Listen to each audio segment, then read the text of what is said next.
Yes, les keyboards et les synthétiseurs. Personnellement, je suis vraiment pas un gars de MIDI à la base. Je comprends le fonctionnement de tout ça quand même, mais c'est pas ma force, puis c'est pas quelque chose que j'utilise. Je suis pas un songwriter, je suis pas un compositeur de musique, donc j'ai pas besoin d'avoir les mains sur des notes, puis je suis un peu handicapé en fait des notes dans la vie, fait que ça me sert pas vraiment.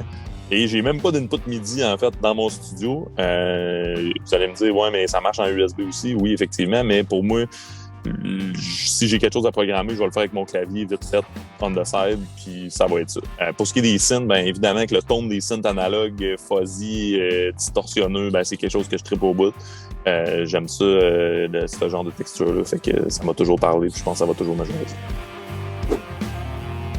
Avec une bonne paire d'écouteurs, c'est les deux outils là, qui sont les plus importants. La référence, en fait, que tu as va dicter, va t'enligner, en fait, vers toutes les décisions que tu vas prendre comme mixeur ou comme ingénieur ou comme personne qui travaille dans un DA. Oui, les moniteurs de référence, c'est super important.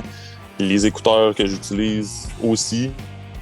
Puis il y a aussi tout l'aspect acoustique de la pièce. C'est vraiment tough de travailler dans une nouvelle pièce où on n'est pas habitué, où il y a des réalités acoustiques qui sont un peu difficiles. Fait que je pense que le mot d'ordre là-dedans, c'est de connaître sa référence plus que d'avoir la meilleure référence au monde. Même que des fois, on a une super de bonne référence qu'on n'est pas habitué, puis on se met à trouver que tout sonne bien. Plutôt que de travailler pour que les affaires sonnent bien, on se met à juste laisser tout comme c'est parce que tout sonne bien tellement que les moniteurs sonnent bien. Fait que ça peut être à double tranchant d'avoir une trop bonne référence des fois. Moi, perso, je suis le pire procrastinateur de tous les temps. J'ai par contre des ambitions qui sont probablement au-dessus de la moyenne dans la vie. Fait que les deux ensemble, d'arrimer ça, c'est pas toujours évident. J'ai, avec le temps, découvert des ressources, j'ai optimisé mes forces et j'ai délégué beaucoup mes faiblesses et je travaille encore là-dessus et j'ai du monde super compétent autour de moi qui me donne un coup de main pour faire tout ça, qui font des suivis. Shout out Max. Merci en Christ d'être là. Max qui fait une super job comme assistant et qui m'aide beaucoup dans mon time management. Pour moi, c'est la liberté, c'est le plein air, c'est mon sport, c'est mes étés au complet, c'est des séances de physiothérapie aussi pour me remettre de des blessures. Mais c'est tellement un beau sport, puis c'est vraiment en croissance en ce moment, comme un retour du biking.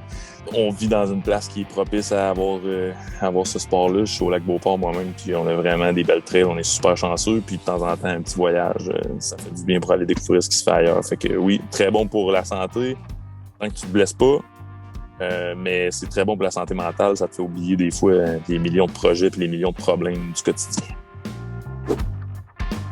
J'ai toujours été fan, j'ai grandi en écoutant du Green Day. Je pense que Green Day Dookie, ça a été le premier album un peu plus heavy que je me suis mis à écouter après avoir écouté seulement la musique de mes parents. Puis ensuite de ça, genre les Backstreet Boys ou je sais pas trop quelle musique pop qu'il y avait à l'époque quand j'étais enfant. Puis il y en a qui vont me dire que Green Day, c'était peut-être pas le band punk par excellence, mais peu importe, ça a quand même changé ma vie. Puis il y a des influences punk là-dedans.